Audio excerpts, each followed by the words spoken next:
Agora deixa eu perguntar uma coisa para você. Algum momento da sua vida você já ficou desanimado? Em algum momento da sua vida bateu aquele desânimo assim que você diz assim, olha, tá difícil. Talvez você tivesse que fazer uma tarefa, talvez você tivesse que fazer uma coisa e você diz, eu não vou conseguir, tá difícil, parece que está até impossível. Você já passou por algum momento assim, que você começa a olhar para um lado, começa a olhar para o outro, parece que só vem lutas, parece que só vem provações, parece que não há uma saída, parece que não há uma direção, parece que não há uma luz no final do túnel. Queridos, no livro de Salmos, no capítulo 42, eu quero compartilhar com você o que fazer quando o desânimo chegar em sua vida. Quando ele bater, como é que eu vou fazer? Como que eu vou reagir?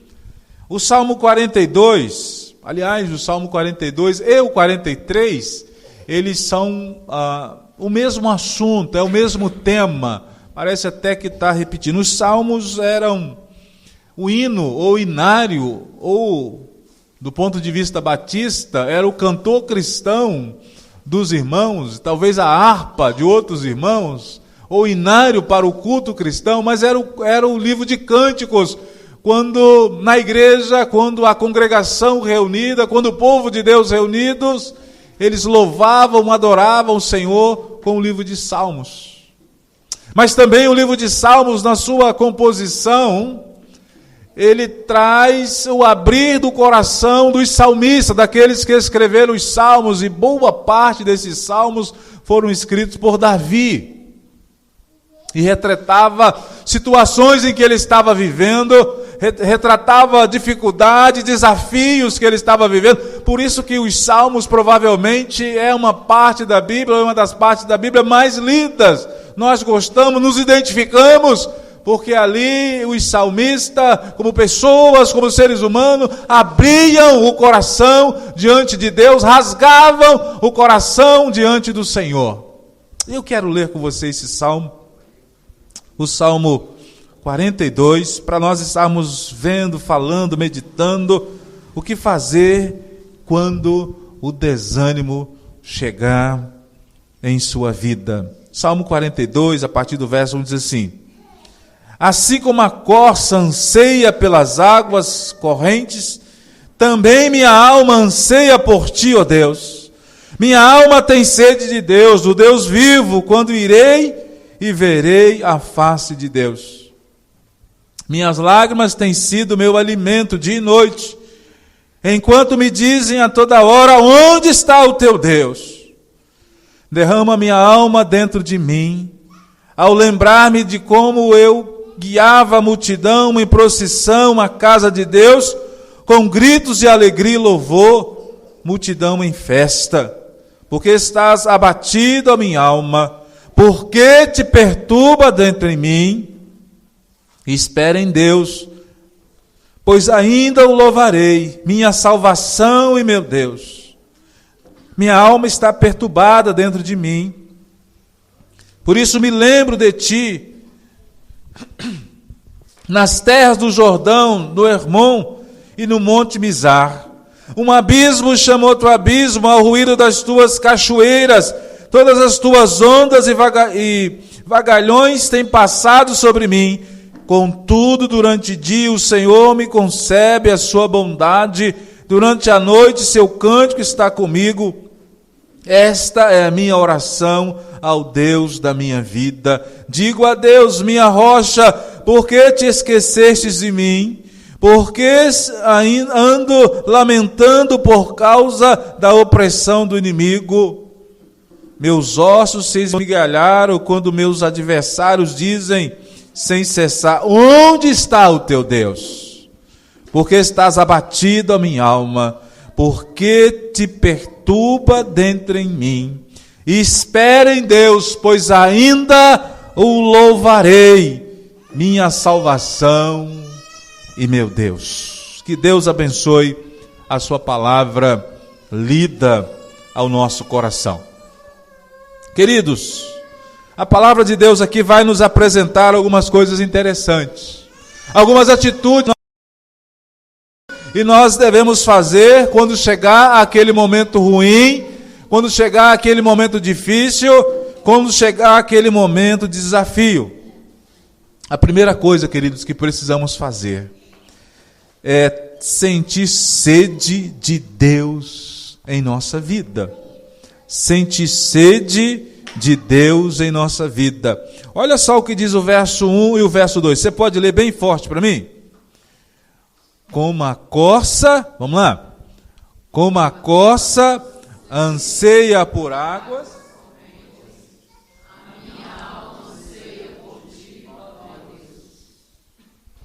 a minha alma tem sede de Deus, do Deus vivo.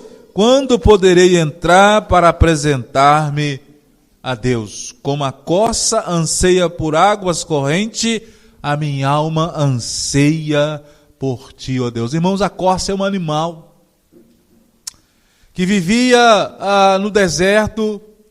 É um animal que havia momentos em que ele tinha que andar longe, quilômetros e quilômetros, correndo numa carreira, a busca de uma fonte de água, a busca de água para alimentar, para nutrir a sua sede, para matar a sua sede. E aí o salmista então faz essa comparação. Como a corça anseia por águas correntes, a minha alma anseia por ti, ó Deus. Querido, mesmo nos momentos em que você achar, que você pensar, mesmo nos momentos em que abaterem, que chegar o desânimo, lembre-se que você e eu, nós precisamos do Senhor. Então deseje estar com o Senhor, deseje ir à presença do Senhor, deseje alimentar-se do Senhor.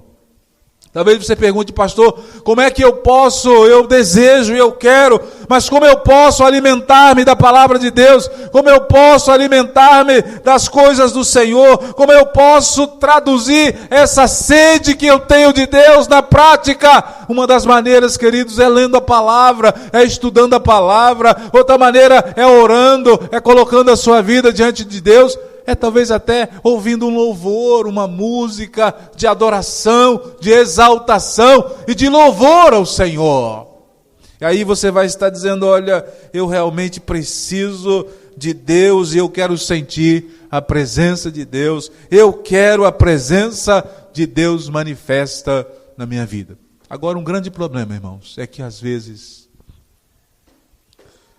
na nossa mente, no nosso intelecto, nós queremos a presença de Deus, mas não sentimos a presença de Deus. Querido, mesmo que você não sinta a presença de Deus, Deus está presente. Mesmo que você não perceba a presença de Deus, mas o Senhor está presente. E nesse momento você precisa exercitar a fé, crer que o Senhor está ali, crer que o Senhor está ali a sustentar, crer que o Senhor está ali a alimentar, a ajudar. Então, nos momentos em que vier o abatimento, no momento em que vier a dor, no momento em que vier a tristeza, no momento em que vier o sentimento de frustração, no momento em que vier aquele sentimento, parece que eu não tenho mais força, parece que eu já estou esgotado, parece que eu estou extenuado, eu já não consigo mais prosseguir, eu já não consigo mais caminhar, eu já não sei mais o que fazer. Ainda é momento de buscar a presença de Deus, de ir à presença do Senhor. A outra coisa que eu aprendo com esse salmo, que eu aprendo com o salmista, no Salmo 42, e que às vezes o desânimo vem e ele acontece, é que eu preciso continuar com as minhas lágrimas ao lado do Senhor. Mesmo em lágrimas, mesmo em tristeza, mesmo com o coração doído, mesmo com o coração cortando, você precisa continuar ao lado de Deus. Olha o que diz a palavra de Deus. Minhas lágrimas têm sido o meu alimento, diz o salmista, de dia e de noite. Pois me pergunta o tempo todo, onde está o teu Deus? Queridos, Deus quer e Ele está ao seu lado todos os momentos em que as suas lágrimas chegarem ao seu rosto. Ou mesmo nos momentos em que as lágrimas estão no seu rosto, Deus está do seu lado. Deus está com você. O Senhor está com você. O Senhor está ao seu lado. Então, mesmo com as lágrimas, mesmo com o choro, mesmo com a dor, você deve continuar na presença de Deus. Porque há pessoas que nesses momentos começam a questionar a Deus. E o questionar é natural, meu irmão, somos humanos. É natural perguntarmos, mas será que Deus se esqueceu de mim? É natural começarmos a pensar, parece que eu fui abandonado. É natural começarmos a pensar, parece que Deus não está mais olhando para mim. É natural que tudo isso aconteça. Muitas vezes agimos como se fôssemos adolescentes. Diante das circunstâncias, diante dos desafios, diante da vida, porque ainda não temos uma visão daquilo que Deus quer, ainda não temos a visão daquilo que realmente é a realidade. Às vezes começamos a murmurar, às vezes começamos a reclamar. Queridos, Deus até aceita a nossa reclamação se fizermos na presença dEle, se falarmos com Ele, se abrirmos o coração para Ele, se dissermos: Senhor, eu estou abatido, Senhor, eu estou triste, mas Deus, eu não quero essa depressão, Senhor, eu não quero essa ansiedade, Senhor, eu não quero esse problema, Senhor, eu quero colocar a minha vida diante do Senhor, eu quero colocar a minha vida diante das tuas mãos. Mesmo nos momentos em que você estiver chorando, coloque diante de Deus, porque o Salmo 30 diz assim, que o choro pode durar uma noite, mas pela manhã vem o quê? Vem a alegria. Então a palavra está dizendo, vem a luta. A palavra está dizendo, vem o desafio. A palavra está dizendo, vem o problema. A palavra está dizendo, vem a provação. Mas pela manhã o Senhor dará o escape. A palavra está dizendo que a luta, ela não é eterna. Ela não vai durar para a vida toda. Ela tem um momento, ela vai passar. O Senhor vai dar a vitória. O Senhor vai continuar te sustentando e te abençoando. Porque esse Deus que eu e você servimos, esse Deus que não nos abandona, esse Deus que cuida de cada um de nós em todos os momentos, mesmo nos momentos em que nos abate o desânimo, mesmo naqueles momentos em que a gente olha e diz, olha, eu só vou fazer essa coisa, eu só vou fazer por protocolo, eu só vou fazer mesmo porque tem que fazer, porque não adianta mais eu fazer, eu só vou agir assim porque tem que agir, porque já não dá mais, já não tem saída, e já começamos até a antecipar as dificuldades, já começamos até a antecipar os problemas. Querido, a outra coisa que eu aprendo com esse salmo, então a terceira coisa, é que eu preciso deixar o meu passado para trás. Você precisa deixar o seu passado para trás. Daquelas dificuldades, daqueles desafios. Mas ficar relembrando aqueles tempos para se martirizar. Querido, ficou para trás, amém. Glória a Deus, se foi bom, glorifique o nome do Senhor. Se não foi bom, agradeça ao Senhor porque você venceu, porque você passou, porque você já superou, porque você já enfrentou, porque Deus te deu força, porque o Senhor te ajudou. O salmista ficava, quando me lembro destas coisas, choro angustiado. Então só para ficar lembrando daqueles momentos, para se angustiar, pois eu costumava ir com a multidão, conduzindo a procissão à casa de Deus, com cânticos de alegria e de ação de graças entre a multidão. E o salmista, então, ele vai falar, ele vai dizer, e ele vai então, depois de falar essas palavras, ele vai então perguntar, mas por que, minha alma, que você continue abatido? Talvez o passado tenha te preocupado. Talvez até o seu passado tenha te prendido. Talvez o seu passado até tenha te paralisado. Querido, deixe o passado, entregue na mão de Deus, entregue na mão do Senhor, recomece, olhe para frente, olhe para a direção de Deus, olhe para aquilo que Deus quer fazer, olhe para aquilo que Deus quer operar. Não fique preso ao seu passado. Ah, pastor, aconteceram coisas ruins. Ah, pastor, aconteceu coisas, querido, entregue diante do Senhor, coloque diante do Senhor e olhe para frente, e olhe para aquilo que Deus quer fazer, e olhe para aquilo que Deus quer operar através de você e em você, aquilo que Deus quer fazer, querido, porque Deus quer fazer muita coisa na sua vida, amém? Há muita coisa, Deus tem um plano para você, Deus tem um projeto para você. Isso não é um jargão de um pregador, mas é a realidade da Bíblia, é a realidade da palavra de Deus. Você não está nesse mundo por acaso, você nasceu porque Deus tem um plano, você nasceu porque Deus tem um propósito, você nasceu porque Deus tem uma tarefa para você executar, há algo que você precisa fazer, e você precisa encontrar-se com o Senhor, olhar para o Senhor e dizer: Deus, eu estou disponível, apesar das lutas, apesar das dificuldades, eu quero ir em frente, eu quero vencer, apesar dos desafios. Talvez alguém olhe para a sua biografia, olhe para a sua história e diz: ah, aquele ali não tem mais jeito.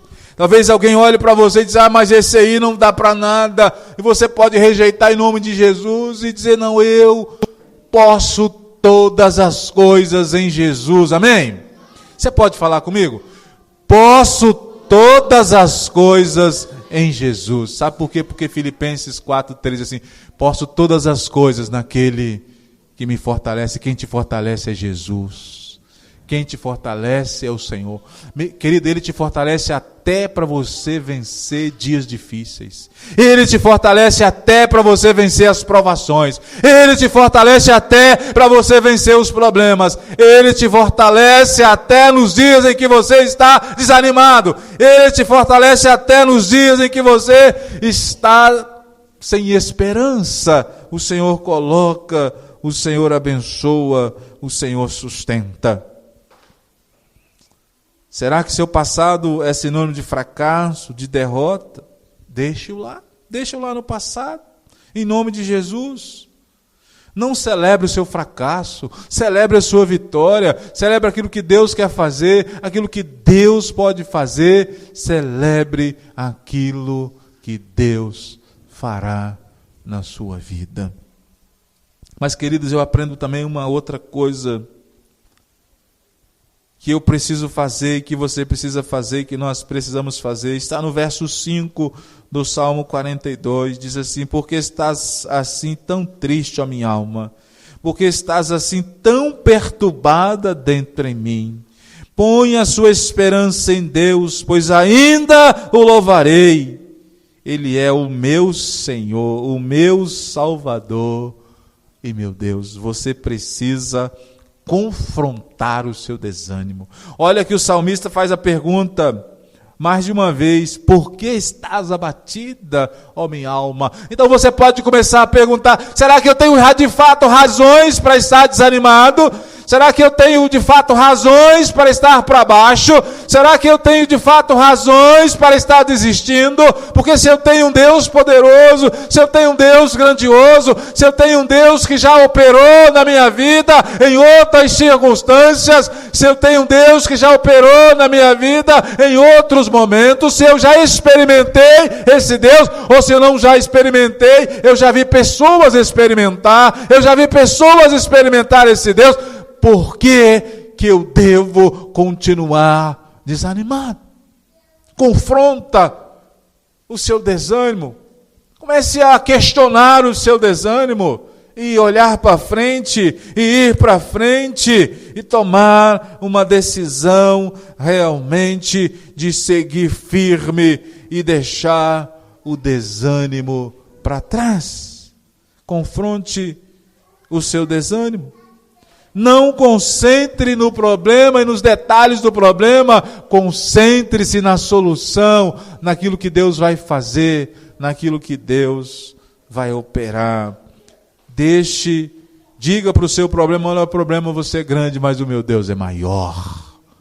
Diga para o seu problema: você é grande, mas eu tenho um Deus que é superior e que está acima de todo e qualquer problema. Você já parou para pensar? Você já parou para pensar que o seu problema Por maior que pareça, ele não é maior do que o poder de Deus. Ele não é maior do que a intervenção de Deus. Você já parou para pensar que o seu problema, por mais grande que seja, ele não tem a capacidade de te frear, de te parar, porque você está com o Senhor é o seu Senhor. O Salmo 20, ele vai dizer que em Deus nós temos a bandeira, nós temos a vitória em nome de Jesus. Você pode declarar a sua vitória em nome de Jesus, em nome do Senhor Jesus. Em último lugar, querido, ao estarmos nos confrontando com desânimo, eu e você, nós precisamos renovar a nossa esperança em Deus. Não, a mudança ela não vai ocorrer por causa da mudança de governo. Porque saiu um governo, agora tem outro. A mudança não vai ocorrer por causa da sua mudança de empresa, nem porque trocou o seu chefe, ou porque você se trocou de departamento, não. A sua mudança, ela vai ocorrer por causa da intervenção de Deus, ela vai ocorrer por causa do Senhor, ela vai ocorrer por causa do poder do Senhor. Então você pode colocar sua esperança no Senhor. E o salmista, depois de perguntar, depois de confrontar o seu desânimo, ele diz: porque estás abatida, ó minha alma? Ele diz: eu colocarei em Deus a minha esperança. Coloque a sua esperança em Deus. Ponha a sua esperança em Deus. Pois o salmista diz: pois ainda o louvarei. Ele é o meu Deus. Ele é o meu Salvador. É aquele que cuida, é aquele que sustenta, é aquele que abençoa, é aquele que orienta, é aquele que direciona. É esse Deus que eu e você servimos. Queridos, o desejo do meu coração é que você coloque diante de Deus o seu desânimo. Se por acaso abater e chegar a situação em que você vai pensar: pastor, o meu caso é complicado. Querida, há uma família na Bíblia que enfrentou um caso complicado. Marta e Maria. E o caso já estava no extremo, porque o seu irmão já havia falecido, já tinha sido enterrado e havia 3 dias. Mas quando Jesus chegou, sabe o que Jesus fez? Jesus ressuscitou. Então, Deus, esse Deus poderoso, esse Deus que nós servimos, o Deus que ressuscita os mortos, é o Deus que chama à existência aquilo que ainda não existe. O Deus criador e sustentador de todas as coisas, o Deus que te abençoa, o Deus que te sustenta.